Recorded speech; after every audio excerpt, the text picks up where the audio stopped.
You just pressed play on the Last Breath Huntcast, home of the Huntroversy. We're here to entertain, educate, and engage. And in case you didn't know, you only live once. But if you do it right, once is enough.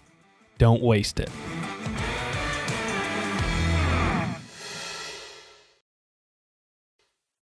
Welcome to the Huntcast. This is episode number 82 of the Last Breath Huntcast, home of the Huntroversy. So when we began our podcast journey, we decided that we would do something a little bit unique, and we called it a Huntroversy. Part hunt, part controversy. And today is no exception. In episode number 82, this one right here, we are going to be covering a very interesting topic in the hunting community. Jesse, are you ready? I'm ready for it. Okay. Today we are going to be calling a special guest and welcoming them to the Huntroverse. Actually, his name is Grant Oldenburg, and he's been listening to our podcast for quite a while. Become a fan and messaged in and said, I got a great idea. Let's debate which is more lethal, a saddle or a tree stand. And that's what we're going to be talking about and covering in today's Huntroversy on episode number 82. But that is not the only special thing we're talking about this week, because we're actually releasing another podcast this Thursday to introduce the 8th and final member of our hunting team. So that's going to be a lot of fun, and you're going to want to tune in at 6 a.m. on Thursday to hear who that is and a little bit about who that is. Last announcement before we get going. If you are listening to us on Spotify, iTunes, Libsyn, etc., and don't follow us on YouTube yet, you should. We've got a lot of great stuff up there. We probably put 3 to 5 videos out on our YouTube channel per week. We've got a lot of really good, great long-form content in the form of episodes. After this season that has launched, our season 7 it would be, we'll have a total of about 45 buck hunts up on there and over 60 turkey hunts. And we've got some bear hunts, some mule deer hunts, coyotes, you name it, you can find it on our channel as long as it lives in the Midwest. And we think that you will like what you see. Our partner podcast, which is called the Whitetail Legacy Podcast, is available every Wednesday at 11 a.m. Central Standard Time, also from Illinois. And their video podcasts are up on the Last Breath YouTube channel every Sunday. Actually, we just released Last Breath Live a couple weeks prior to this podcast recording about Homie's late season adventure up north to a CWD-only county, in which he was able to share some good memories with our friend Logan Sellers, and actually came really close to killing a nice buck. Really close. So, examples of past Huntroversies. Jesse, what is your favorite Huntroversy that we've ever done on our podcast? I'm torn. I have 2, but what's yours? I think the one we just recorded a few weeks ago with Sean Luchta was really good. It was really informational, and I think it would shed light on both sides of the fence on where people sit. And it was really informational, and I gained a lot from it, and I know other people did too. So, and that was episode number 80. My personal favorite that we have done so far, I really like the discussion on mechanical versus fixed broadheads. I like the discussion that we had about baiting. We've got one in the pipeline about advice and how much advice you should be giving another hunter. And that one's going to be really interesting food for thought. But basically, any kind of controversy that has one side or another, that is a controversial topic. A controversial topic could be mechanical versus fixed broadheads, public versus private land hunting, Midwest versus Western hunting, rifle versus bow, bow versus gun, etc. And we pit those two things against one another, and that is what a Huntroversy is. So that is this kind of episode here. We're going to go ahead and call the man of the hour, our special guest, in for number 82, and that's, again, saddle hunting versus tree stand hunting. Jesse, how many rings are you thinking it's going to take? I'm going with 2. 1. Yeah, 1. Don't let me down, Grant. Okay, there's your 1. Got about a second and a half. Hey guys, what's up? Oh, dang it. Jesse just won the old ring competition. Every time we call somebody on here, Grant, we try to estimate what ring they're going to pick up on, and Jesse picked 1, I went with 2, so you were right on the button, and Jesse just won. So, what do you get, $5? Just a pat on the ass is all. Oh, yeah. That works too. Just a good old goosing, locker room goosing. So, thank you for joining us tonight. Thank you for messaging in. Great topic idea. Really like the idea. So much to the point where we're having our conversation now. So tell the listeners who you are, what you do, and anything they need to know about you, including what you do for a living. Are you married, engaged, got a fiance, do you have kids, etc. Just let them know who you are. Yeah. My name is Grant Oldenburg, and currently I'm in the process of moving. We're selling our house in the suburbs of Chicago right now. We're moving out to where my wife's family, where she grew up with her family, and where they own 260 acres in northern Illinois. Hey. So yeah, and I got pretty lucky on that one. Family, it's right on the Rock River. It's like prime hunting ground. About 10 acres of it's tillable, all hardwoods. So perfect. I lucked into that one pretty good. That's the lottery right there. Mm-hmm. Yeah, and funny thing, I'm not just saying it, but I really didn't know that she had all this access to hunt land when I met her either. Sure, but, sure you did. Yeah. And actually, I think I kind of blame her for my hunting addiction and making it worse than what it was by giving me the opportunity to do this all the time. But I grew up in southern Wisconsin. Started gun hunting, like a lot of people do with their family. My dad took me out when I was 12, and just never had time to bow hunt. I got into shooting archery when I was in like 4-H in middle school, and I never went past the first beginner bow. I guess I was intimidated by it a little bit. Not a lot of people did it, and then you saw people stepping up into like the next bows, and I never took to it. Played a lot of sports, and my brother and I had a lawn mowing business growing up. So in the fall we were busy cleaning leaves and stuff, and so it seemed like we just gun hunted. Then after I graduated college, I took a job with Hormel Foods. I'm an engineer, still work for them, and moved to Minnesota, and I started hunting public up there to bow hunt. Got myself a bow, just the basic beginner bow. Went to a bow shop, bought a cheap used bear bow, and just trying to learn how to hunt public. Growing up, the gun hunting strategy was we had a stand, we went and sat in it, didn't think about wind. Didn't think about how the deer were moving. The idea was it could happen any place, anytime, and you just had to be there to see it. So then we went to Minnesota, public land hunting. Had the same strategy. Didn't really know too much about bow hunting, and didn't really have anybody to learn from. I hadn't got into podcasts yet at that time. Bought myself a pop-up blind, and I would carry that around in and out of the public land and use that because the hang and hunt thing, it was a little more expensive. Didn't really know much about it. Then we moved down got close to the family, went down to the suburbs of Chicago, moved with work, and it was about an hour away from hunting land here in Illinois. So then I didn't have to pay the expensive out-of-state tag fee to get a tag down here. And then I just started diving headfirst into bow hunting. Started with Wired to Hunt podcast. Yep. And I just was going through them all and ran into your guys' podcast. I don't know, maybe it had to be over a year ago now at the beginning of hunting season, just trying to soak it all up. And we could talk more about it as we go on, but sure. I learned a ton and I got into settling just podcasts and YouTube and just asking questions and talking to guys. I didn't learn it firsthand from anybody. So yeah, that's kind of the story where I started and where I'm at. And I feel like I'm starting to learn. I've had some success the last couple of years, shot some good bucks. And so yeah, excited to talk to you guys about everything.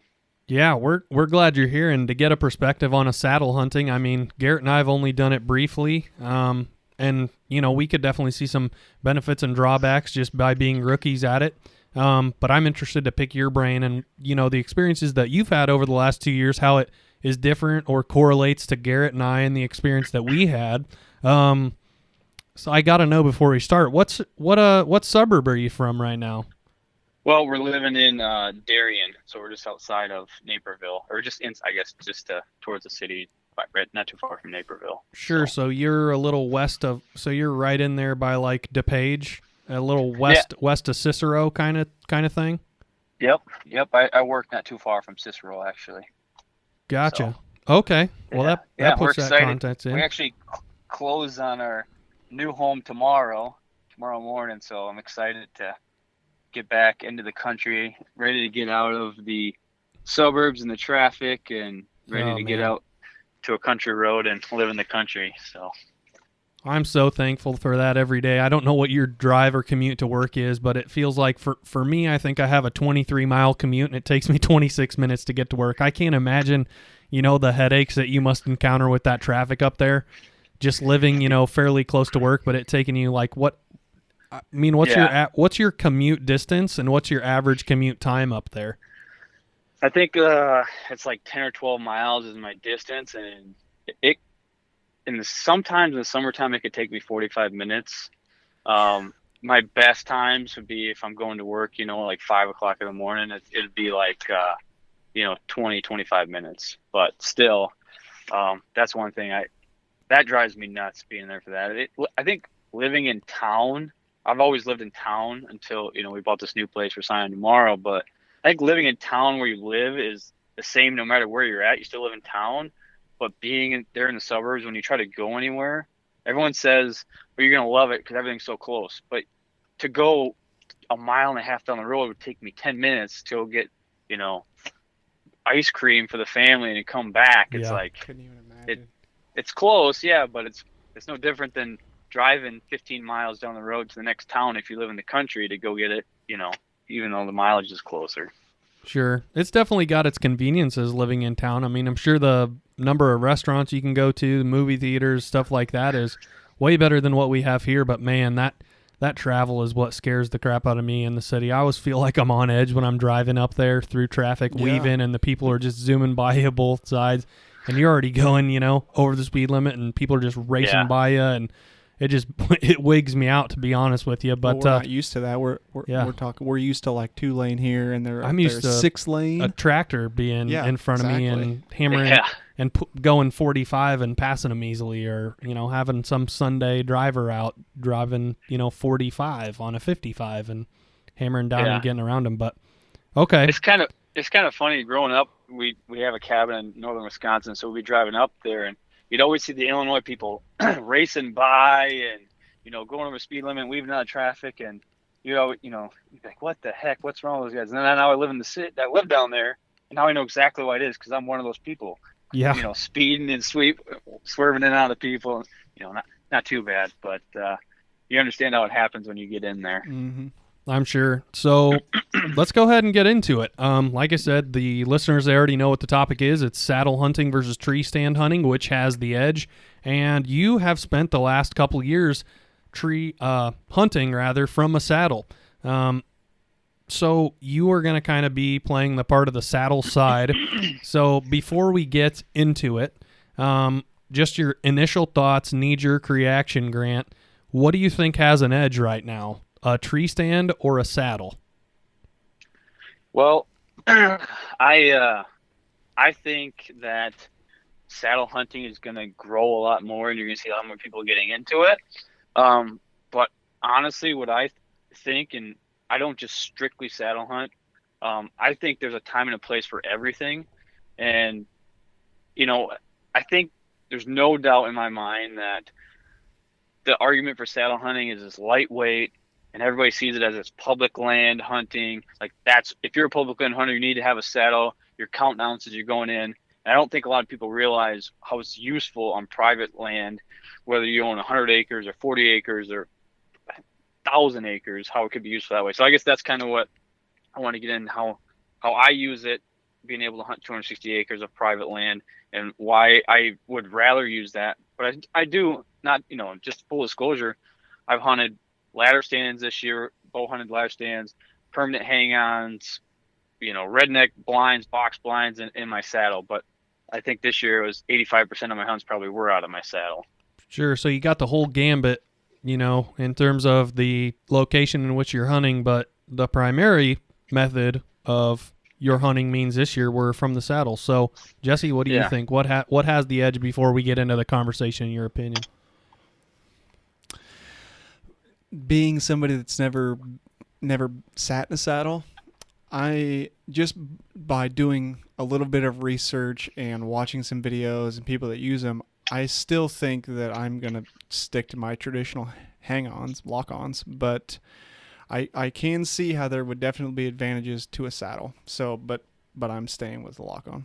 Sure. And I feel like it's worth mentioning that the Treestand game is so evolved. I think if there's anything that's really evolved in the last, 20 years, I mean, you look at bow technology, compound bow technology, crossbow technology, and tree stand technology, I think they have made the most leaps and bounds in terms of the gadgets and the gear that we actually as hunters use to kill the game that we pursue. And so in that tree stand realm, you have ladder stands, and you have double ladder stands, and you have permanent hang-on stands, and you have stands with brackets that you can take on and off, and you have ultralight hang-on stands, and you've got saddles. So it is worth mentioning that not all tree stands are created equal, and nobody's going to go hang and hunt out of a ladder stand every morning. That would be like a Jamaican bobsled team rushing through the brush, carrying an 18-foot-long, rod of metal pieced together through the woods. So, Grant, give us the background on your saddle experience. I know that you've done it for a couple of years, but what do you think are the big benefits about hunting from the saddle?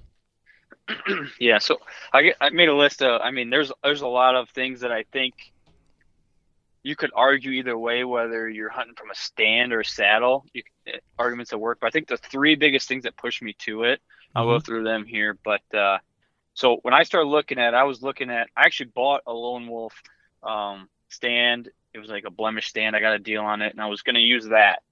And then I did some more research and looked at the saddle. And the number one thing that before I ever sat on one, before I tried it out, was the opportunity to be able to shoot 360 degrees out of a saddle. So, and this came into play for me this year, and it's how I shot my buck this year, was with the ability to do that. And there's a lot of different ways. People have a ton of different methods when it comes to saddle hunting and how they have their setup and their and way to do it. But I'll talk about how I do it, and then I'll kind of explain maybe a few other ways that people do it too. Sure.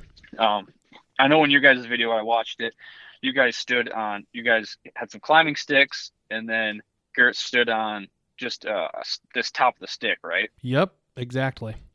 So a lot of guys, there's a lot of guys that do that. I didn't even try that. I went and got a platform right away because I just wanted to be comfortable. I just couldn't imagine standing on a stick the entire time. There's plenty of guys that do it.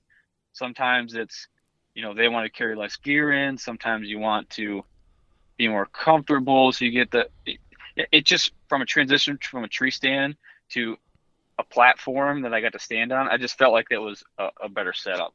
So what I do is when I get my sticks going up the tree, I'll set if the tree's in front of me at 12 o'clock, I have my steps always I'm right-handed shooting. My steps are always at 9 o'clock and my platform's at 6 o'clock.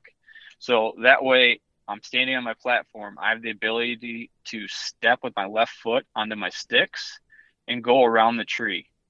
And then you can pivot back to your left and shoot behind you, or you can bring your bow over top of your tether and you can shoot to your right. A lot of people say that's a no. You don't want to do that. And sure, I'm sure a lot of it's motion too, right? You want to have motion. Now, you listen to John Eberhart talk about saddle hunting, and people haven't heard about him. Look him up. He's been doing it long before saddle hunting was cool. He uses a ring of steps and he goes all the way around the tree. Like he'll keep the tree between him and the deer as they come. I find that difficult to do, and it's more movement. I just didn't feel comfortable with that. So I run my setup with just a stick and a platform. And so that ability to shoot 360 was what drew me to it. But I was skeptical that it would actually work because I was thinking, there's no way I'm going to be able to move that much. Like, when you stand up in a tree stand, you better make sure the deer's nowhere near you, no one's looking at you, because how many times have you been busted fidgeting in a tree stand? How am I going to slide around this tree? So I was skeptical until I had a buck coming in on my weak side this fall, and I was actually able to bring my bow. The only chance I had, he was working to my right and behind me, and he was upwind of me. He knew what was going on. He couldn't quite figure it out. Finally, he was walking away. I was able to bring my bow over top of my tether, over top the tether, and draw back and shoot him. And if he would have came that way when I was on a hang on, there's no way I would have been able to shoot to my right side. He would have busted me. I would have never got a shot off. So I think that right there sold me on it right there. To me, in terms of cover too, I think a big advantage that the saddle has over a tree stand is that ability, like you had mentioned before, to keep the deer, to stay behind the trunk of the tree, essentially, to break up your silhouette, to hide yourself. And I think that I've listened to a couple podcasts with John on it as well, and that seems to be what really works for him. And I mean, late season, you know as well as everybody else that when that foliage is gone, you're sticking out there pretty much like a sore thumb, especially after snow's fallen, right? And the leaves are dropped from the trees. I think that's a big advantage to a saddle right there. And I liked how you explained too, because I had some questions here for you about how you made that 360-degree rotation work. So basically, just to recap, you have your sticks at 9 o'clock. Your platform is at 6 o'clock. So If you need to lean out the left side of your tree, you can step from your platform to your stick and get essentially another 90 degrees, if you will, of shootability after you've kind of swung around. Yeah, I can almost shoot all the way to like 3 o'clock, at least 3 o'clock. If you stretch, depending on the size of the tree and how much you stretch around, like you could shoot 3 to 4 o'clock by just swinging around to the left side of that tree. Sure. And then if you don't want to bring your bow over top of that tether, you can easily, because the best part about it is, so I use a tether, the tethered brand. Sure. And the way their saddle is set up is the bridge, as it slides through the hook, the carabiner on my tether there, I can just rotate my hips, and it's very little movement than it would be to like try to turn in a stand all the way around. So if there's something behind me, I can just rotate my hips, and I can get almost all the way back to like 4 or 5 o'clock just by doing that without even taking my bow across the tether. Sure. That's pretty impressive. What's the noise factor like that when you're doing all this movement? Is it just how is your bridge, which is, correct me if I'm wrong, you're the expert in this situation, definitely not me. Your bridge is what kind of holds your your sides, where you're physically attached to the saddle to the bridge, that tethered rope. Is there a carabiner right there connecting those two ropes, or is it a sliding mechanism? Yeah, go ahead. Yeah, so the bridge, they call it, this is made out of am steel rope, and it slides really good on the carabiner. So the bridge attaches to my hips, and then it's on either side, and so it's all enclosed, and you attach that carabiner onto the rope, so that I'm attached to, and it just slides. That am steel slides across that carabiner so easily. The noise factor is there's no noise. The only noise that you may have are your feet hitting the tree or like your platform. Sure. And this last off season when I got that platform, I just hockey taped and silence taped everything, and it actually worked out pretty darn well. I did the same to my sticks. So that's pretty quiet right there. So obvious benefit to the saddle in the regard that you can seemingly shoot 360 degrees. Correct? Yeah, and I'd say with minimal movement, because I felt like whenever I was in a permanent stand, I'd always set myself up where I basically, my right-handed side, I would always set up to where the wind would blow that direction, or you had something behind you that you couldn't shoot, because I just felt like I always sat and shot in a permanent hang-on, because I'd always just struggle with getting up and turning. I know a lot of guys do it; they shoot standing up and they can turn, but I struggled with too much movement in that, and so I could never do a sit on. Now, a lot of people can, but I just felt like this was going to be an advantage to me, and me personally, it is. But Sure. So ability to shoot, advantage, big advantage for the saddle. Any other advantages that you can think of other than obviously the ones that you mentioned, it being extremely lightweight and extremely packable? So the other one that I really, and a lot of people will probably like shake their head when they think of this, but like the comfort. I would rather sit in my saddle than sit in a tree stand. There's been a couple times this year where I wanted to sit in a stand or in that location, and the sticks were already hung and the permit stand was there, but I didn't feel like sitting in the stand because it was uncomfortable. So I would hang my platform off the back side of where the permanent was and just use the sticks that were already there so that I didn't have to hang them, and I'd set my platform there. And so you're probably thinking, right, like, no way, like that hanging off a tree, like it doesn't look comfortable. And well, the first time I sat this year was opening morning here in Illinois, October 1st, and it was opening day in Illinois is my wife's birthday. So I talked her into, that I was going to hunt in the morning, so I was going to sit all morning long till the afternoon, and then we'd do dinner that night. And so my first sit in a saddle was 7-8 hours opening day, and I'll be honest with you, midway through it, a little bit into it, I was like, God damn it, I'm going to have to sell this saddle and buy a hang-on, a lightweight hang-on. Like, I didn't have it figured out, and I was like, it just wasn't working. It was too different, and after spending that much time at the first day, I was like, I got to make a change. And so the biggest thing that helped with this, one was just knowing how to adjust where your tether is on the tree, on the height, and like how big the tree is. So that adjustment you make adjusts how it sits on your hips and how it pulls on your hips. So you can adjust the tether up and down the tree. I run mine about my forehead level. Sometimes you get into big oaks up here and it makes it difficult to do. But that's what I try to go for. And the other thing I did was they make this back brace. It goes around your back. It's a strap, and it kind of looks like a weightlifting belt, kind of, if you kind of vision that. I don't know if you guys seen them, but yep. And that hooks into the carabiner where your bridge is as well, and I can adjust that up and down my back to wherever it's sore. Like a lazy boy with lumbar support. Exactly. kind of what it reminds me of. Yeah, exactly. And so I'll run it all the way up under my armpits, or I'll run it down my lower back. Like, I can adjust it throughout the day. And the other thing is I don't stand the entire time. I'll sit. So I'll loosen my tether all the way up so where my knees are bent at a 90-degree angle, like I'm sitting in a chair, and your knees will hit the tree. So there's guys that wear knee pads, or they have a pad that goes up against the tree. And I run a pad that's strapped onto a tree because I don't feel like wearing knee pads all the time. I have to put them on. It's, to each their own, whatever they want to do. But sure. Then you just put your knees into the tree and you sit there, and you can adjust that on your back. And so that's how I do it. And when I shot my buck this year, I was on hour 11 of an all-day sit in my saddle, and it was just fine. Jeez. Brutal. That's a long time. That's a marathon, I feel like, for any 11-hour hunt. That's a long day.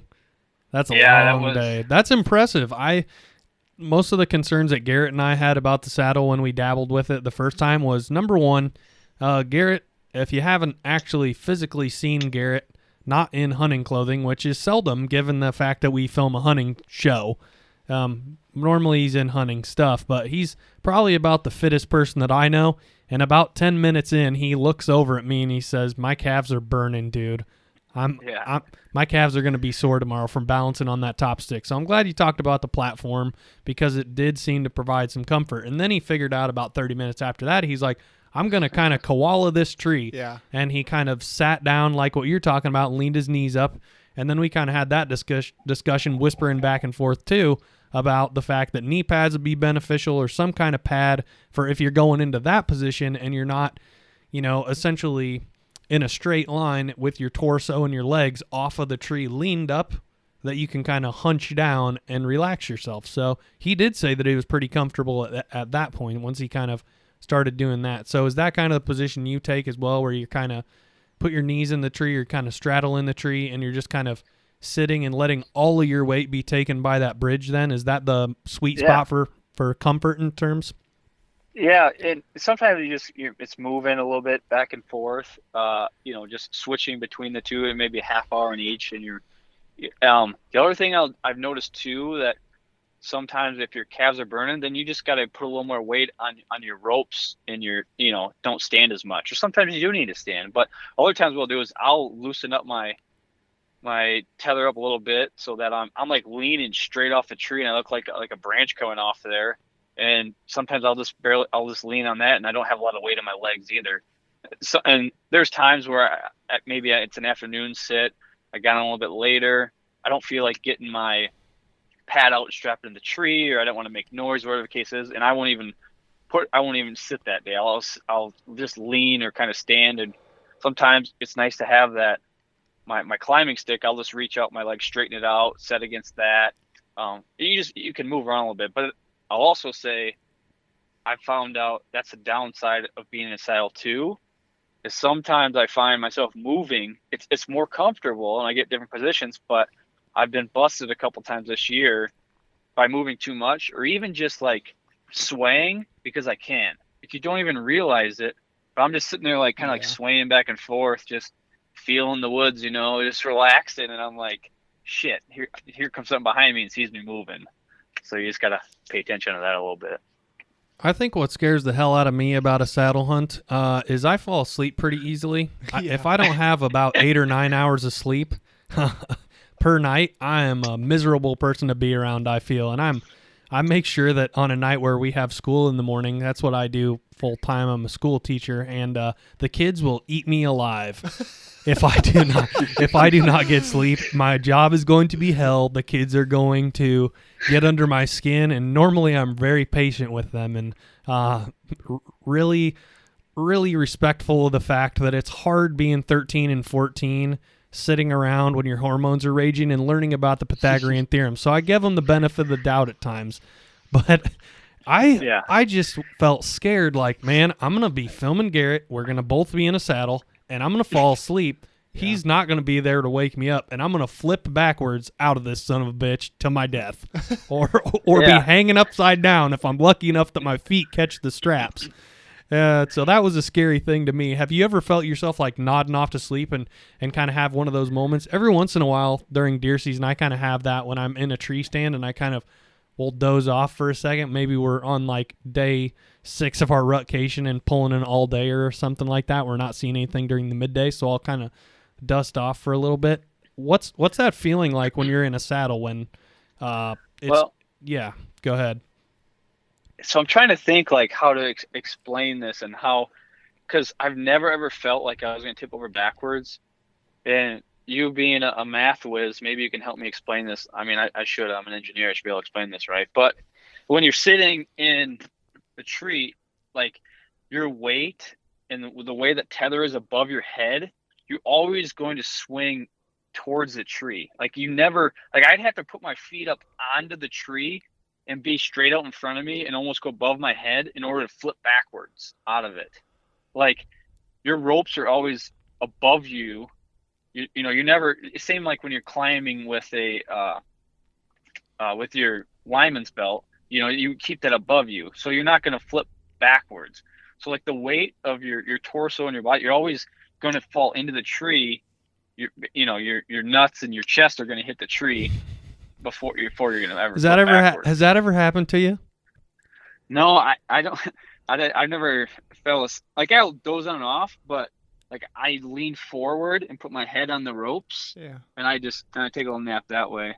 But what I have had happen is like either my platform slip a little bit or the rope moves a little bit on my carabiner, and like you just shit yourself because you think, oh, I'm dying, and then the rope catches like an inch, and it catches you and you're like, your heart's racing and you're like, oh, I thought I just died. But no, and that's only been a few times, but I feel I did a lot of practicing this in the summertime, hanging tree stands and trimming it and trying it out. But I feel safer and always feel more secure because I always have weight on my ropes. There's always pressure on them as I'm climbing. I have my lineman's belt. I'm always hooked into my lineman's belt until I get my tether around the tree. And then I strap my tether in and I loosen my lineman's belt out a little bit until my tether grabs and I can feel it holding me steady, and then I'll unhook my lineman's belt off the tree. And I feel safer there than, when you get like you're stepping off your steps on a permanent and you go to step on that hang on and there's like that. That feeling I never get when I'm in a saddle. There's always pressure on the ropes, and I feel safe on it. I never have any issues. Sure. So if you were to rank your safety and your perception of your own safety out of a saddle, with 10 being the safest you could possibly be up there and versus 1 not safe at all, what would you rate that? I'd rate it a 10, and I've heard a lot of people say okay. Parents say that they would rather have their kids saddle hunting than tree hunt. Now, you can hang the safety line, in the tree when you're in a permanent, and you can be attached to a tree all the time, but a lot of people like the idea of always being attached with the linemen's and the tether. The one thing I will say, though, as long as the equipment is a 10 out of 10. Now, you're undoing carabiners, and if you don't lock them in place or have them latched properly, like that's a thing I'm always thinking about. And I've caught myself, I don't know how many times, and I go, this is dumb, you need to pay attention more, is spinning that lockdown on my carabiner so it can't come off. I do a really good job with my tether, but for some reason when I'm on and off with my lineman's belt, I do a piss poor job of locking it sometimes, and I'll get to the top and be like, man, that was silly. I need to make sure it's locked in. And I don't know if it just comes from I got a little girl who's 18 months old, and I think my mind's changed differently and staying locked to the tree and hanging on, being locked in to where I can't fall and get hurt after having her. I think more so than when I was younger. I mean, the first 10 years I've hunted, I didn't even have a harness on. I just climbed the tree, sat there, and that was it. But so overall, extremely safe. And I was thinking about your point earlier about you never feeling the kind of that feeling that you're going to tip out the back of the saddle. And I think it's probably just because the center of gravity is about at the center of your body, i.e. your hips that are saddled in there. And the point in which, your gravity and all of your weight is balanced is above your head, like you said. I feel like it would be a lot more dangerous to saddle hunt if the point of attachment to the tree was somewhere near the 50-50 break of your body, in which right. your top half could roll out the back a lot easier than when the attachment point to the tree is above you. So that totally makes sense. And I like what you said about your little girl too. I feel like I myself am kind of like you in the fact that not very often in October, just because we probably only get 6 or 8 days of hunting in October, just with work. We're not taking days off yet unless there's a brutally cold front that we have to come capitalize on. But I feel like when I'm in our rutcation and, towards the tail end of the season, when I'm starting to get a little more run down, a little groggier, that's when I catch myself making mental mistakes. And I feel that would be one part about saddle hunting, or just hunting in general, going into a tree stand, climbing up high, that I'd have to be aware of. But any other benefits, in your opinion, on the saddle before we move into the disadvantage of the saddle? Yeah, the other one that it might seem kind of silly, but is where your pack on the tree is hanging and where your bow's hanging in comparison to where you're at. So give me your guys' opinion on this. Well, when you're sitting in a hang-on stand, Jesse, you go first. Where do you hang your pack, or how does that sit on with your stand? Usually, because of the process we have to with filming and everything, that my pack is usually like down by my feet on my left side is how I usually prefer it. And then my bow, shoulder height. So when I can shoulder height on my left side. So when I just reach out and grab it, I just got it with my left hand right there. Mm-hmm. That's What how about I you, Grant? that's how I usually run it. Yeah. That's the same for me. Just being I hold the Yeah. riser with my left hand, so I like it to be out the left side of my stand. Same with the shooting window. So all I have to do if I see a deer coming down our perceived shooting window and Yeah. on that particular trail, all I have to do is It- reach out slowly with my left, grab it off the bow hanger, and I can typically Garrett and I set our stands up so that we can shoot seated. So same with Jesse. I like my pack to be below me, not quite as low as my feet. I like it to be a little bit below my hips. So if I need something from my bag, I can access it like our rattle tines or a grunt tube or something. But usually in the rut, at least, that stuff is hanging off my bow hanger or in my pocket in case of the grunt tube. So yeah, that's the same And- exact thing was what Jesse said. Yeah, and I run the very similar set when, like, if I'm sitting on a permanent or any hang on like that, where my pack's off the side hanging on a tree. But I always find, like, if I want to grab my coffee out in the morning, or I want to grab the midday snack, like, or you want to quick grab whatever is out of it. It always seems like it's a weird spot to reach around. But when you're in the saddle, my pack is hanging probably at about 3 to 4 o'clock, maybe 3, 4, 5 o'clock, somewhere in there, and it's like right next to me right there. So I've been able to hang like my rangefinder, which I heard you guys talking today about the EZV sight on your last podcast here, and that's why I started shooting. So different sidebar there, but I heard you guys talking about it, and I got kind of excited hearing it. But anyways, I still have a rangefinder with me to kind of help verify things, but that hangs off my pack, and my drinks, whatever, your Gatorade, your water, everything's like right there. So like my movements are so much less. I can hang my grunt tube off of it.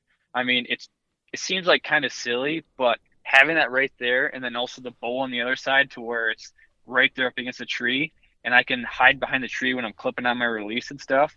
Like that, just having everything right there. I didn't. That was not even a thought or anything that crossed my mind when I talked about saddle hunting, but it was a very nice surprise when I got into it this fall. Sure. I think the biggest kind of going into the disadvantages now, one of the bigger disadvantages I see with saddle hunting is the plight of the right-handed shooter. Like, we're all right-handed, meaning we hold the riser of our bow with our left. So we would like our bow, I believe, to be on the left side of the tree or the left region of our stand, so that way we can shoot to the left without a ton of movement and doing that stand up, pivot, and turn thing that you were talking about earlier. And it just cuts down a lot That's where I hang my. I don't know if I made that confusing. My pack hangs at 3, 4 o'clock, and my bow hangs at like the 8, 9 o'clock range. Yeah, yep, that's exactly what I'm talking about. But I think the getting into it, one of the big disadvantages in that, if you just have the sticks like Garrett and I had, it was to the point where the tree, maybe it was naive of us to pick such large of a tree for the first time, but he was having to put his bow hanger in with his left hand. And I don't know about you guys, but my left hand is just not as athletic as my right. I might as well cut my left hand off. Yeah, I get you know what I'm saying? now. And so it's hard because you want your bow on the left side of the tree. Right. Because you want to pick it up with your left hand, not your right, across your body. So you want to hang it there by default, just the way we shoot. Yeah. And I feel like, what's your way around that? Because that's a big disadvantage that I see is the fact that, same with the person with your right. I mean, a right-handed bow holder, like a lefty who holds the riser with their right hand, they're going to want to probably put the bow hanger on their right. I mean, do most saddle hunters not rock a bow hanger, or do they? And how do you get yours on the tree without using your non-dominant hand? Because that would seem like a real annoyance to me. So my plan was I was going to have a hook on either side. I was going to screw them in, and I decided I don't want to have to screw in a bow hanger all the time. And so Tethered actually has this strap that goes around the tree. It's great for public land. You don't have to screw in. It's got molly loops all the way around it, and then it has one long piece of strap that you can tighten it down. So I never have to. I can attached to any molly loop with it and tighten it. And then I have this little hanger that comes off the side. I think it's like a hero clip, they call it, I think, where it's like a carabiner to the tree, but then coming off of it has a little hook. And so my bow is actually on the tree. It sits on the tree, and I can attach my pack. I attach my quiver, everything to these molly loops that go around the tree, so everything's really tight to the tree, and that's where I put my bow in. So I get up. So this is kind of a process a little bit that I can explain too. So when I get up into the tree, I have my tether on, and I take my pack off, and I have rope that's on my tether that I can attach my pack to with a carabiner. So it's hanging between me and the tree, and then I can unload it. I grab the strap, wrap it around the tree, and I can hang my pack on the strap, pull my bow up, and put that on the other side of the tree. And I don't know if that's what a lot of people do, but that's what I found to work pretty well. Sure. So we're looking at the product here. I just showed Jesse what you're talking about. So your bow is actually leaned against the tree. Your riser, Yep. your sight housing, it's right against the tree. Yep. Do you ever worry about that? Because that's my next concern would be like, I know that bows are supposed to be able to withstand a beating and take a drop potentially, and your sight should, just like whenever anybody sights in a rifle, when they put their scope on there and tighten the rings down and fasten it to their rail system or whatever they have, I mean, your expectation as the hunter is that that's not moving ever. Yeah. And so does that worry you at all about potentially your sight clanking against a tree all the time? Because I like to just baby the crap out of everything basically that I own, and I don't like I don't like when my sight touches anything. It makes me really superstitious and on edge. And do you ever have any concerns or worries about that, or are you pretty much good to go at this point? I guess my biggest concern was like when you're hanging and hunting, and I have a retractable rope that I take up and down. Like in my permanent stands, my bow never touches the ground because the rope's hanging plenty high off the ground, Mm-hmm. and you attach your bow to it and away you go. But when you're hanging and hunting like that, which doesn't necessarily have to be with saddle hunting, you can set it up in just like a permanent way, right? But when I found it to be very useful to hang and hunt, and maybe I'm getting another topic here, but my bow, you have to lay it on the ground. And I didn't like that when there's snow on the ground this year. Yeah. And your quiver's sitting there. I'm just like, that bothered me more so of having to set my bow all the way down to the ground when I'm in the top letting it down, or leaving it on the ground and have to pull it up. That bothered me more so than hanging on the tree.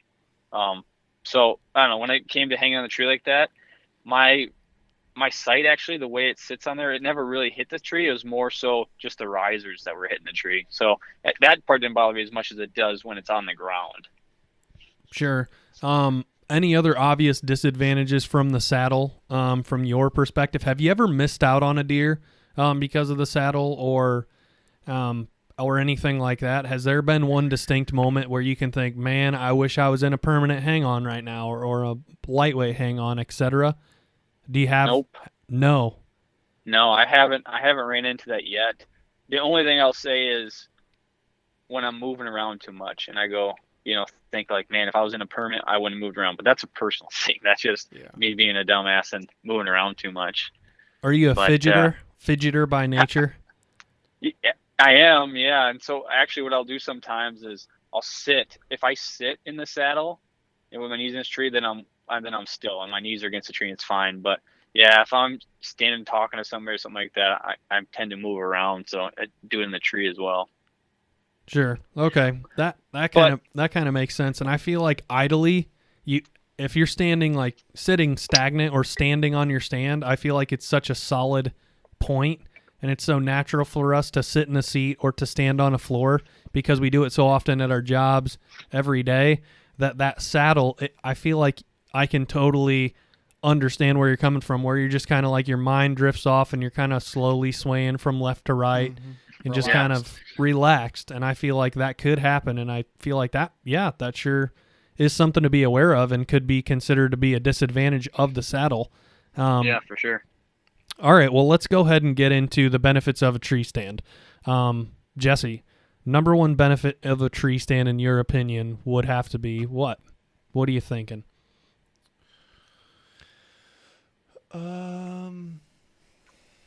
Just I guess it just depends on, are we talking like a permanent or are we talking a hang and hunt? Either or. I'm just going to go with a permanent because that's what I do. I don't, Matt and I don't move around much. So like it's just always there. You know, we go to we have this wind during this time of the year. We have a specific deer we're going after. I don't have to worry about going and trying to find a tree that I need to go to. It's already set up there. I get up there. It's positioned exactly how I want it. And, you know, it's either got a seat. I would say I'm a stander. 90% of the time I'm standing. So just ease of mind, and I guess not access, but the whole thing. Sure. Yeah, I feel like that's far and away the biggest advantage of a hang on if you're going to leave it permanent, is that, you know, you've done your scouting beforehand. It's there. It's ready for you, and you don't find yourself in the dark in the morning when it's cold, when it's raining, when you're tired, when you're making mental mistakes to try to have to put a thing onto a tree that's going to support your weight and keep you alive at a elevated position. I think that's definitely the biggest advantage of it. But in terms of the advantage of movement, I feel like a tree stand is a little bit more beneficial for, you know, sitting still. Right. Comparatively to what you were talking about, Grant, with the ability to kind of rock back and forth, whether it be like subconsciously, you're not trying to do it, but you find yourself doing it. And I feel like it's a lot easier to stand or sit very still in a tree stand. But I will say that I think that the advantage for breakup might have to be the advantage towards the saddle, just because like when those leaves fall off in November, it is bare naked ladies on certain trees. I mean, oaks hold their leaves really well. But man, lots of other trees, they're down and out quick, and it's hard to get a deer fooled when you're out without that lack of cover. So I feel like maybe the advantage there goes to the saddle. Any other advantages of a tree stand that you can think of other than just the ease of using it and the fact that it's already set up? No, I think it's all personal preference, really. I like the fact that it's preconceived. Like we know we've cut the lanes for this stand, and we're talking more so about like private land hunting now. I feel like it would be a big thorn in Garrett and I's side if we were public land hunting to have to go in there and not be allowed to cut any shooting lanes, just because we're so type A and we're so prepared and we do our work so far out in advance of deer season that everything's just ready. When October 1st comes, all we have to do is show up and hunt, and all the other stuff, you know, just kind of pans out as it would any other time. So I myself, I feel like I would get a little anxious if I had to go find a new tree in the dark, or even if I had it mapped on Onyx, you know, like I've listened to some different podcasts with some big woods like mobile hunter guys, and I mean, even still, like even if you've scouted an area, I find myself sometimes when it's very dark outside thinking, this is the trail that we're on, but obviously you can't see without turning a flashlight on, and Garrett and I don't like to shine our lights when we're approaching the stand in the dark, just because some of them are really tight to bedding areas. So I don't know. I feel like I just like the preparation in the front end of hanging a permanent stand is what gives me peace of mind and confidence. And I feel like we've talked about it before, that confidence kills deer, and I certainly think that helps us accomplish that. I'd agree with that. That, you know, that's what I had out here. I had 17 sets set up, and all the safety ropes and lines, everything was cut, trimmed, and they're ready to go. And the bow hangers, everything's set. Like you go in that stand, you're ready to go. So I definitely agree with that. But the other reason I bought that saddle was that was the last stand I was going to have to buy in my mind too. Sure. That I could still use those permanent sets and those permanent sticks and everything be cut and trimmed, and then just hang that my little platform off the tree and climb up there. So, Sure. but I definitely agree. Having everything set is and trimmed out, ready to go makes a world of difference. And a few times I've gotten to trees and you're like, shit, I only have one shooting lane here, you know? Yeah, I agree with that. I say financially, it's probably the advantage has got to go to a saddle financially. I mean, if you have one saddle and one set of sticks, you know, you're looking at, I don't know, anywhere from 50 if you buy one used to $500. Get you a set of sticks for 150 to $200 somewhere, whether they be used or new. And, you know, just for, you know, several $100 there, you can have a saddle that's ready to go up and down any tree versus, you know, I don't know about you and Matt, but I mean, for Garrett and I, we probably have 10, 12 permanent stands that are out there. And the fact that we film, you double that. So we've got 20 to 24 stands that are hanging out during season. And if each of those stands is $100, which a lot of them are more expensive than $100, then your costs can add up rather quickly with rocking a bunch of permanent stands, which gets us into the next kind of thought, and that is a lightweight mobile stand similar to like a Lone Wolf Custom Gear. Hawk makes the Hawk Helium now. I believe Summit's coming out with their version of a lightweight stand. There's lots of stand companies that are kind of adapting to the market and starting to create a lighter, more compact stand for a mobile guy. But Grant, what do you see as being the biggest advantage of a mobile tree stand? So somebody that's also going to hang and hunt just like you, but they're using a tree stand versus the saddle. So first of all, I'll say hanging and hunting sucks. Like having to take your sticks up and down the tree all the time, and whether you're using a stand or I don't care what it is. Like it, in that aspect, and that's what I didn't want to do, and that's what kind of pushed me away. And I did a lot of permanent stuff. Like that part of it sucks. The best part about it is if you want to be in the place where the deer are, and what I found on hunting this property, you know, the 260 acres we have here, is that I might only hunt a certain area one time in a year, or because the wind's got to be right, that maybe it's a temperature, it's a time of year, how the deer are using it, whatever it may be. And so being mobile, I don't care if you are using a stand, a saddle, whatever it is, sitting on the ground. If you go out of your comfort zone and be mobile, I think you're at a huge advantage when you're bow hunting to be able to put yourself in the right position. So anybody that's never tried it is intimidated by it. I mean, I was too. It takes a little bit of time. You get good at it, you get figured it out. But you can, like you said too, you can prep I prepped. So I had 17 permanents that are prepped here, and I probably have 15 to 20 trees that are prepped for a saddle. Some of them have screw-in steps that are fairly cheap to do that you can just leave in the tree, so you don't have to hang your sticks. Yep. You could do it if you want to buy. If you're into, I mean, it doesn't matter which way you go. Honestly, you want to buy a light hang-on stand. You can have your steps already set up everywhere around the woods in these spots, and just have that one stand if you want to save some money and not have to buy them all. You know, and it's going to be a nice stand too. You're not buying 15 stands from Menards for $25 that squeak, and you know, you got to replace them. So I feel like the biggest disadvantage of a mobile tree stand to me is they are not very big person friendly. And that's not to say that I'm 300 pounds, but I'm about 210, 6'5", and when you've got 3.5 feet of leg, you know, it's hard to sit in one of those small compact stands. I mean, yes, they're lightweight, but a byproduct of them being lightweight is they're tiny. Yeah, there's not any leg room in them. And so Garrett's 6'3", 225, and logistically, it's just like it's very hunched, like you're sitting in a very hunched position when we're hunting out of them. And when we sit in them at trade shows, it feels very, very small. So I don't like them for that reason.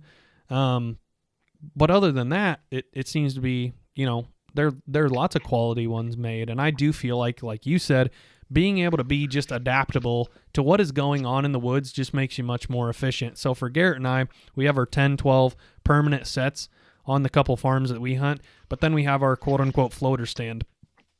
So 4 years ago, We killed a buck called Lucky out of one of our floater stands that we hung the day before. This year we killed Garrett's buck Crunch out of the floater stand. We hang and hunted that stand the midday before we hunted and killed him. We killed my buck out of a hang and hunt stand this year. So it's not to say that we're not being mobile. It's just to say that we plan out our moves so that we don't have to hang and hunt every time. Just because you said, like, logistically, if you go ahead and you examine like a hardcore public land guy, let's say they're putting in 50 hunts a year, one hunt being like a day that they go out, whether it's morning or evening. I mean, shoot, how many hours? And I know that they can take them up and down fast, but that's a lot of time spent not hunting. You know, like that's an extra 15 or 20 minutes you can sleep in. And I suppose it all just comes down to more work, but yeah, I don't know. And it comes down to how bad do you want it, you know, and yep. It's how serious are you into it, how much time you have invested into it, and what's the work you want to put in. You know, you guys moving around your floater stands, it's a lot of work. A lot of guys wouldn't do it, but that's why you guys shoot good bucks every year. Yep. You know? Yeah, I would agree. Disadvantage of a tree stand, they're big. If you have a non-quality one, tree stands can be squeaky. And even if you know, even if you do have a quality one, you might not have it ratcheted down. I know there's been several tree stands this year where Matt and I have, you know, over the course of the year, it's loosened up because we've been on it 2 or 3 times or 4 or 5. It's, you know, you've kind of stretched the ratchet, and it, you know, you step off the stick onto the stand, it's squeaking, and you have to click it once or twice.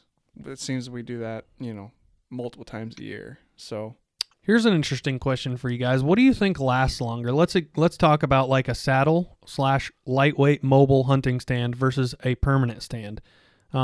And the reason I say that is, so you've got this guy rocking a small lightweight hang-on or a saddle. They're taking it down and putting it up every day, but it ultimately is getting out of the weather. It's not going to be hanging in the tree all night, overnight. And like for Garrett and I, we hang our stands up like when you do, Matt, Jesse and Matt do, in the summertime. So our stands are roughly hanging from July all the way through next weekend. I mean, we pick them out of there, so we're about half out of the woods right now. We'll go get the rest of them next weekend now that deer season officially over, and we do it religiously before shed season every year, so that way if somebody's going to tromp around on our ground, they're not going to pick up goodies along the way and pull our stands out of our trees and take them. But what do you guys think lasts longer? Like a guy that uses his saddle or lightweight hang on every single day, every single time, but he gets it out of the weather, versus a hang-on guy, a permanent stand guy, who is going out, hanging his stands before season and letting them soak for 3, 4, 5 months. What do you think about that, Jesse? I think the mobile hunter, the saddle guy or the mobile tree stand, just because he's getting them out of the weather every night, or maybe he happens to leave it in, the saddle's not going to, but maybe the mobile guy happens to leave it in the tree or at the base of the tree for a night or two. It's still getting out of there well more often than the permanent lock on. Sure. What do you think about that, Grant? I've noticed that you're using your equipment a lot more. You're taking it in, but you're like my ropes, and I make sure I inspect them to make sure they're good to go. But you're using it more up and down the tree, on and off, versus you put a permanent tree on or stand on the tree. I don't know, you know, I'm talking permanent. Like you put a chain around the tree, you chain it to that stand. Instead of the cables, you have chain. Like that chain is going to sit there for 20 years. And if you have a solid stand, like you're not taking it, moving up and down. I feel like that could sit there, and some guy could hunt that once a year for 20 years and never have to worry about it. Versus, I think the wear and tear and using a mobile stand up and down, I haven't experienced that yet, but I feel like I could see it, and I wondered to myself, like at what point do I replace my saddle? How much use is too much use moving around it? You know, using the same thing all the time and putting pressure and weight. And I don't know the answer to that. That's a good point too, especially from a saddle aspect. I mean, it is just it's a textile, it's a garment. It's like, that beat up pair of jeans that you have. Like, at what point do you throw that sucker in the trash? You're like, I've been wearing these one too many times. So I can understand that for sure. And good point. Good point. The stitching and the ropes and all that stuff's rated at more, like the Amsteel rope that you have on a bridge. I've seen videos, guys trying to cut it with a knife. You can't cut it hardly, but Jesus. if you get it nicked or whatever in the right way, like chain, you're not going to nick, right? So these ropes might be rated for more weight, but you get a nick into one of those ropes, or you're trimming a branch and you hit it with your little hand pruner saw, you nick a chain and it's not going to do anything to that chain. So, I mean, weight rated safety, it's all good, but they can be susceptible to, a little more wear and tear than a chain or something like that around a tree. Sure. That's a good point as well. Any other disadvantages or advantages of a tree stand that we have not covered yet? We've covered that it is, you can preemptively hang it up so it's ready to rock and roll. You can leave it there. It cuts down the time in which you are not spending hanging and hunting. But they're louder. They're probably less quality, less build quality, like in materials, that is. Sometimes they can be noisier. They're certainly heavier. They're certainly more cumbersome to hang. Like, I've picked up a Lone Wolf custom gear stand at a show before, and that sucker's real light. I will say it's light. Much lighter than any of the stands that we have, but I just don't like how small it is.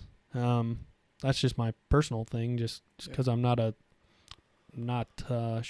super short. But any other advantages and disadvantages before we wrap it up? Not that I can think of. The only thing that I could see that'd be a disadvantage to the saddle that I'm not sure that we covered, or maybe we did and I didn't catch it, but like, I feel like a saddle is almost, it's not one-dimensional as in like you can only look one way or whatever, but I feel like your direct 6 behind you would go, what I would feel would go unlooked, or because you're facing the tree, and I feel like you're obviously your 9 and your 3 are good, but I feel like I would miss stuff behind me at a decent range. And I know it happens in a tree stand too, but I feel like I can look around the tree pretty easily out of a tree stand. I feel like if I'm kneeling against the tree, or, not laying, but, or leaned back, I feel like I would just miss stuff all the time at my direct 6. Sure. What do you think about that, Grant? Yeah, so if you're sitting in a tree stand, the difference, like if you're sitting in a tree stand and you want to shoot something behind it, you can't lean out of a tree stand with your weight and shoot behind you. When I'm in a saddle, I can leave my feet sitting where exactly they are and just rotate my hips, like from 3 and 9 o'clock to like 12 and 6 o'clock, and turn behind me. All I do is just rotate my hips slowly, and I can see directly behind me and shoot behind me. So yeah, you're going to miss stuff. You're also exposed behind you too.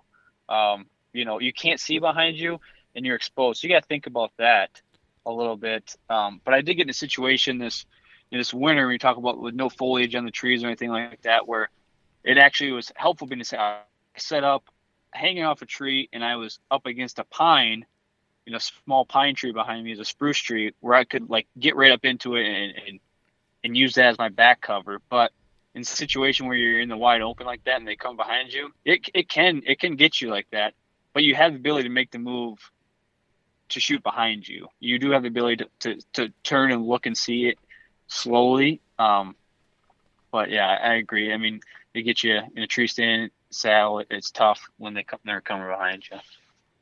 Sure. So I'm thinking about just visually seeing things out of a tree stand. If my back is against the tree, I'm seeing 180 degrees field of view.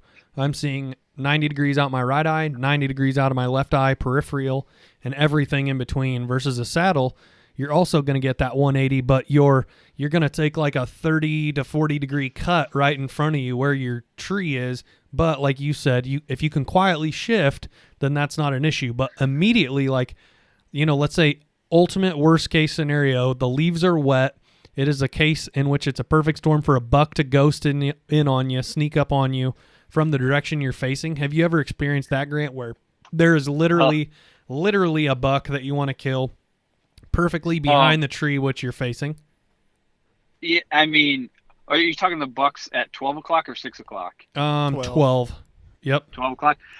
I can see what you're. No, I haven't necessarily ran into that yet. But I can see how that's an advantage of a tree stand. Yeah, your field of view is much. You can see more out of it versus the tree in front of you. Because sometimes I'm peeking my head around, and I've gotten caught by deer. Peeking, trying to peek too much. Is the deer still there? Did they disappear? And all of a sudden they see me peek around. But funny story about stuff behind you, the opposite way, about getting behind you. This was. It was early. It was early in November this year, and my father-in-law called me and said the neighbors had shot a deer, and I'm hunting a 10-acre parcel out of this 260 that's surrounded by neighbors' property and this big ridge system. And he called me and tells me, "Oh yeah, the neighbors said they shot a deer and they think it came over to that 10 acres." And I said, "Well, I'm sitting there."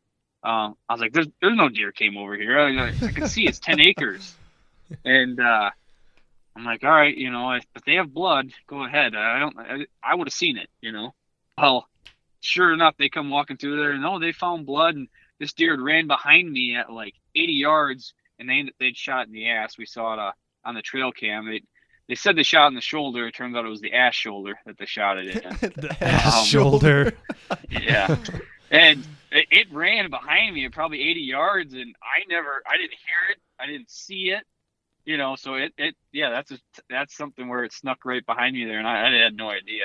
But sure, so that's definitely that's kind of funny. Definitely a case in which was it windy that day? Is that why you think you didn't hear him? I have no idea. I don't think it was. Yeah, it was fairly windy, but I have no idea. I don't even know how I didn't see it. Well, maybe I was on my phone or doing something stupid. Right. I don't know. Like. That could happen, but it blows my mind how I didn't hear it, didn't see it, especially a deer that's been shot and that isn't just walking. But gotcha. So, final thoughts on the matter, Jesse. What's the superior hunting method, and why do you believe that? Stand or saddle? Are you gonna hunt out of a saddle next year? I'm thinking about it. It's intriguing to me. I just want to hunt it out of it just one time, just to say I did, and I'd like to try and kill a deer. It's like a bucket list thing, but sure. I don't see myself switching over completely. I'm just so comfortable with the lock-ons and us predominantly hunting permanent lock-on stands. I will say that mobile hunting, Matt and I out of our 4 deer we killed, 3 of them there were first time in that stand mobile sets. So or sitting on the ground. But who needs a stand or a saddle when you can just sit on the ground? So I can see that as a benefit too, but I think I'm going to myself just stick with the lock on. Sure. What about you, Grant? Well, just a funny story, but I was thinking about, man, Jesse hunting on the ground a lot. I had the beginning of the season, my target buck, when he slipped away from me this year, but I had him locked on a pattern where he was at, and I couldn't get into a tree with the certain wind I was at that day. It was opening weekend, and he came out, and I was sitting on the ground, but I was using my saddle. So this might seem kind of strange, but I didn't have a chair with me. I didn't have anything. I was like, I just strapped into this tree and leaned against the saddle, and I ended up getting a shot at 40 yards on him, and my bow ended up catching my sleeve or something, and a clean missed the guy. Total heartbreaker. No. But I was using the saddle on the ground hanging off a tree, and I've seen guys do that too. So I mean, that's me personally. I think the saddle is just a tool in the toolbox. I have a permanent blind that I go sit in with a heater in it. I have ladder hanging. I got the whole gamut of it, and I'll use whatever's available. I think it's a good tool for the toolbox. And the more I used it, the more I liked it, and I think I'm going to continue to use it. But anybody that's listening, I think the majority listening to this are probably pretty serious deer hunters. But if you're just a regular guy, I mean, sitting in it, throw your ladder stand up and you go sit in once a year. Yeah, I mean that's the way to go. But most of your listeners probably are pretty serious about hunting, and if you're interested in trying it, I think it's a good tool for the toolbox. Sure, that's fair enough. That's noted. I mean, there's always advantages to certain ways and methods of hunting, and there is a hell of a lot of ways to skin a cat and kill a big deer. You can do it off the ground. You can do it over a field. You can do it in the woods. You can do it off a path. You can do it. Oh, shoot. I've seen a couple of people on the Outdoor Channel shoot stuff off of a kayak. I mean, there's a lot of different ways to get it done. And as long as it's legal, I'm in favor of that. And if it's going to be beneficial to guys hunting certain pieces of ground in which they can't have the luxury of hanging up a hang-on stand, like some tracts of public that outlaw you to hang it overnight. I mean, saddle hunting, that could be definitely something that's on the radar. And certainly, you were talking about tethered earlier. They definitely put a good face and an actual brand on something that's been going on for quite a while and nobody actually just tapped into. I was talking to our one of our buddies that owns a sporting goods store recently, Todd Carnes, and he used to be a tree trimmer and work for a tree cutting service back when he was, late teens, early 20s, and he said he used to hunt out of his lineman's belt all the time for when he was going up and down trees and stuff. And now that tethered's kind of stormed into the industry and given a nice, like, sexy logo and really tapped into, like, social media, especially on YouTube and stuff like that, really spreading the word, and it's kind of becoming branded. But it's been kind of an interesting evolution for the last few years for me to watch saddle hunting grow, and it seems like a pretty cool method of hunting. So on to the Would You Rather segment. Are you ready, Grant? Are you ready, Jesse? Go for it. I'm excited. Okay, question number 1 I have for you, Grant. Would you rather drink beer out of a bottle or a can? I'd rather drink it out of a can. Unless it's Spotted Cow, then it's got to be out of a bottle. So, do they can Spotted Cow? They do, and it just tastes different for some reason. Okay, Jesse, what do you think? I think it's more of a pride thing to drink it out of a can than a bottle, to be honest. Growing up in a small town. Okay, fair enough. Jesse? You know me, Grant. I'm a heck of a drinker. Yeah, you just can't stay away from the... I just put them down. I'll tell you that. I would can. Jesse drinks Seagrams for everybody that's wondering. Seagrams. And Mike's Hard Lemonade. When are the high school kids showing up? Jesse's throwing the party. Get the UV blue out because this son of a bitch is going to have a rockin' quiet basement. Yeah, I just feel... I just don't drink. All right, fair enough. That was a bad question for you. Okay, Grant, would you rather shoot your next deer this coming season with a fixed or mechanical broadhead? I do not tell you which you get to shoot, though. You just draw it blindly out of a hat. You get a glove, by the way. You're not just sticking your hand in full, like a syringe needle hazardous waste bin there. But what would you rather pick if you were not aware of what brand it was? I shot both. I've shot deer in the same day with 2 different kinds. I recently went to a fixed. I mean, I think they both work. I know guys get into the weeds on it, but right now I'm shooting a fixed. It's a Q80 Exodus, and I had some good luck with this year. I'm going to stick with it. I like Steven Ranella's strategy that it's worked for hundreds of years, and well, not the fixed steel ones right now, 100 years, but sure. that idea has been around forever, and so why change it? If it ain't broke, don't fix it. Yeah. Good point. Jesse? Mechanical. Okay. Killzone? Yeah. Oh, yeah. Okay. Number 3, and this is the hardest one, I feel like, of the bunch. So you can pick one or the other. Totally up to you to interpret it as you will. Would you rather, this is the next buck you guys kill, okay? Would you rather just keep the horns and lose every bit of meat, or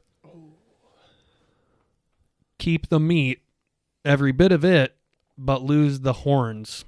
And no, I want to preface this for anybody listening for the first time. I am not preaching wanton waste, so don't try to twist my words. This is a hypothetical situation that I made up in my head for fun food of thought, so don't go there. But what do you think, Grant?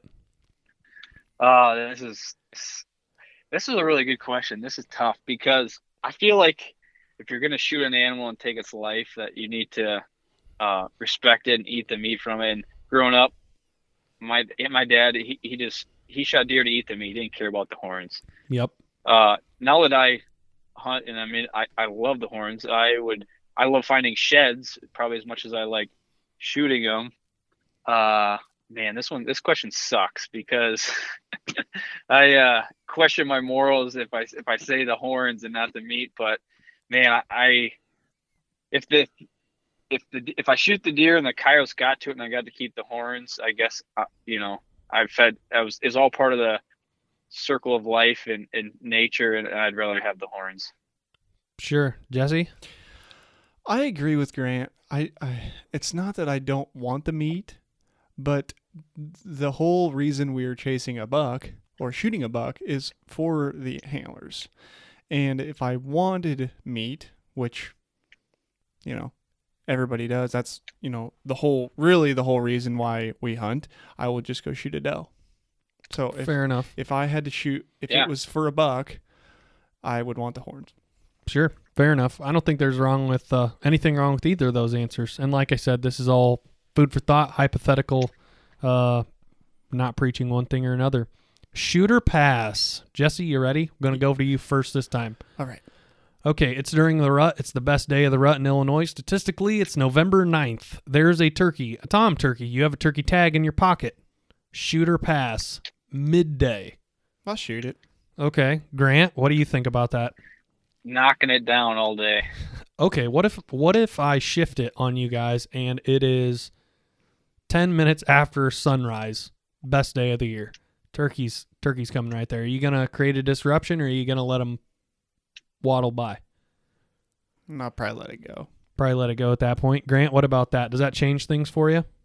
Any turkey in range and I got a tag for it, I'm going to shoot it. There you Okay, go. Shooting a bow it's pretty quiet. It is. It's Yeah. Yeah. Yeah, you're right. I'm just going to let the morning play out. That's how I am. Okay, fair enough. It's the last day of turkey season. The reason I'm forecasting and foreshadowing is because turkey season's, on the horizon. It's coming up. Grant, this one's for you first. It's the last day of turkey season. You have not killed a bird yet.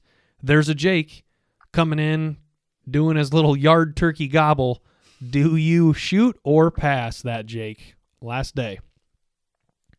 There's so many turkeys in here in Illinois, and I'm shooting it. I like eating turkey. Good point. Jesse? I'm going to pass. Going to pass him. Yep. All right. Fair enough. Jesse, this one's for you. First, that is. A half-sided shed buck on the last day of season. By the way, his shed, you can see it. Like, this is like dream shed hunter scenario, right? Yeah. You've got this big deer you've been hunting all year long. He steps out into the plot, and out comes the little 2-year-old dinker to come and tickle antlers with him, and the big boy sheds either his right or his left side, and he's holding one. What do you do? Shoot or pass? If I can see the shed and he's standing there, I'm gonna shoot him And just have the taxidermist work his magic up. Yeah, Get that antler back on that head. Yeah, because if it's a deer I want to kill, then I'm probably gonna shoot. If the horn isn't laying there and I can't see it, I'm gonna pass him. But if I can see it, physically see it, and it's not chewed by squirrels or anything, I'm gonna shoot it. Okay, Grant, what do you think about that? I'm gonna agree 100% with Jesse on this one. If I can't see the shed, if it's just the target buck comes in, it's gone. One side's gone. I'm letting him go, especially that late in the season. But if I can see it laying there, I've seen the stuff that. Have you guys seen that Antlers by Claw stuff on the internet, on Instagram, everything like that? Are you talking about like Rack Hub? Oh, Antlers by Claw, like an artist is recreating antlers. Yeah. Like, that's cool. You could. I mean, if this was like a buck of a lifetime, and it's like, yeah, heck yeah, I'm shooting that buck and taking it. If I need you, I'll take it to him and say, all right, make everything look good to go. You know, if you have everything right there, and make it look like it was normal. Which I know many times people shoot bucks, and as they shoot them, they shed their antlers, or when they fall, they lose them. So yeah, I'm with Jesse on this one. Sure. All right. Well, that kind of rounds us out to the end of our podcast here, Grant. Anything else that you'd like the listeners to know about? Today, on the day of this being recorded, it's late January. Only a few more days till February flips over. With that, I'll come trying to shoot some coyotes in the face, trying to pick up some deer antlers of deer that we knew from the hunting season, trying to always keep that puzzle moving in the positive direction, picking out the pieces and laying them down to try to kill them next year. But are there any things that are on your mind or that you'd like to talk about before you go? Yeah, I mean, I think the biggest thing that people hunt is, and listen to this, is just get out there and hunt. You don't need to buy into the hype of this is probably mini Huntroversy rolling, whether it's anything the industry wants to sell you. Like, you can go out there and do it in a pair of blue jeans and a hooded sweatshirt after you just came working as a diesel mechanic, and you can still shoot a deer. So, you know, your odds are going to go down for shooting a mature deer, and there might be some luck played in there, but get out there and hunt. You don't have to do everything perfect. You know, if you want to go to the next level and you want to shoot big deer and you want to do it consistently, I mean, the resources are endless today versus when we were growing up, with YouTube and podcasts, and just soak it all in. I feel like I've learned just a ton, and be open to everything and try it. I tried many things that don't work. I tried a lot of things that don't work, but you know, take every little piece in, whether it's someone hunting in Texas, it's somebody hunting in Alberta, Canada, you know, like wherever it is, just take it in and see how it works for you, and listen to it all if you want to take it to the next level. If you just want to get out there and enjoy the woods, don't let people on Instagram and Facebook and social media and the TV shows deter you from doing that because you don't have the right color camo or the right bow. Well said. Well said. I feel like lots of people can feed into that, and it gets rather easy, especially if you're new to hunting, to kind of play into those things like you just talked about. But at the end of the day, if you want to do something, put your mind to it and do it. And over time, you will improve. Over time, you will see success if you're being mindful of the things that you're doing. And I think that's a really good point and a way to close it out. So thank you again for joining us, Grant. Apologize if we took a little bit extra of your evening that you weren't anticipating, but we do appreciate the discussion. Thanks for letting us know that you wanted to do this Huntroversy. So if there's anybody else out there that would like to throw us a pitch down the pipeline for another Huntroversy or another guest or another topic, our ears, minds, and doors are always open. So thank you again, Grant, and enjoy the rest of your evening, brother. Yeah, thanks for having me. It was fun, guys. No problem. Talk to you soon. Yep, see ya. Yep, bye. Yet again, another great guy. Super solid. That was an interesting food for thought. I really like the fact that we talked about the sight, the percentage of sight that you lose and gain, and I guess just the apprehension that I had towards the saddle at the beginning was that it was just a little less safe than a deer stand, which for Grant, it seems like He's more it's the opposite. He's more comfortable out of the saddle, which was pretty interesting to hear. I liked how he talked about how he's set up, like the one stick in a certain spot in the platform, and how he set his bow, and it might help somebody else out there kind of that's also saddle hunting. It might be able to help them tweak their setup if they like that idea better, or whatever. So I like that a lot. Yeah, it was interesting to kind of pick his brain on, like you said, I feel like he broke down the setup and how he actually goes about positioning his sticks and saddle and in coordinates with his platform purposefully around the tree to lend him that ability to shoot 360 around it. And I thought that was pretty interesting just because never done that before. And I don't know, always learning something new is never a bad thing. So that kind of rounds us out to the end here. A couple of announcements before we go. Friday, July 23rd, that is the date of our launch party. Adler Theater, Davenport, Iowa. We're trying to pack that theater with 4,000 people strong. So this is your first call to action. If you have a friend, buddy, whether you work with them, hunt with them, he's your family member, etc., let them know about the launch party. We know that our last launch party, there was about 2,000 people there, and we know you had a great time. We know you liked chugging our free beer. We know you liked all the gear that we threw to you. Hopefully you liked our films, and I know you liked our deer show as well. So we're going to have 25 mounted deer heads courtesy of Wayne and his shop. Tompkins Taxidermy is going to be at our show this year. 15 of the people that listen to our podcast and support us took them in via our code. And then we've got like 8 or 10 animals that we shot in addition to that'll be there. So again, Friday, July 23rd. If you haven't joined up our Facebook group yet, it's called the Last Breath Inner Circle. That's more of an update daily on what we're doing. So there'll be some shed hunting. There'll be some coyote hunting updates rolling in there really quick. We're going to have a coyote hunting podcast extravaganza coming real soon in February. Also going to talk some shed antlers and some turkey tactics during that month as well with some great guests that we have lined up, along with one very special Huntroversy. I'm not going to give that away though yet. So again, that's called the Last Breath Inner Circle. Next week, we are rolling out a brand new series called Shed Kings. So simply what Shed Kings is, the premise of the show will be we're going to go around to the people in our area, whether it be Iowa, Illinois, Missouri, Indiana, etc., and we are going to have them tell their story about the biggest shed antlers that they've ever found. Where were they found? What time of year were they found? Were they intact? Was it from a deer that they knew? Because if we can understand where a deer lives in the off season, we have that one extra tool in the tool belt of hunting to kill them in the following fall. So the series is going to be highly educational, but it's also going to be really awesome because we've got a couple people lined up that have, match set antlers off of 200 plus inch deer, match set antlers on, booners that were picked up on public ground. Things like that. So it's going to be a really entertaining yet educational series. And again, that's coming out next week. So we will be more deliberate on that, announcing that in the Inner Circle on the next podcast that we're rolling out.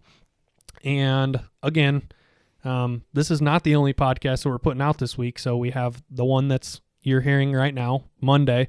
We also have one on Thursday this week, introducing our 8th and final team member to the roster for the year. So, do us a favor, go subscribe to us on YouTube. That's a place we're trying to grow exponentially in 2021. You'd be doing us a great honor by doing that. And we're not saying that we're the best podcast out there by any stretch, but if you've got a buddy that works long hours and he's able to listen to podcasts while he works, maybe name drop us, because I feel like the Huntroversy that we have here is extremely unique, and it's a thing that not a lot of people do, if any. So kind of makes us unique in that realm, and we want to thank you again for listening to the Huntcast. Jesse, you got anything before you go? Nope, I'm good. All right, we will see you guys in the next episode 83, and that will be on Thursday. We'll see you then. Thanks for listening, everybody. Don't waste it.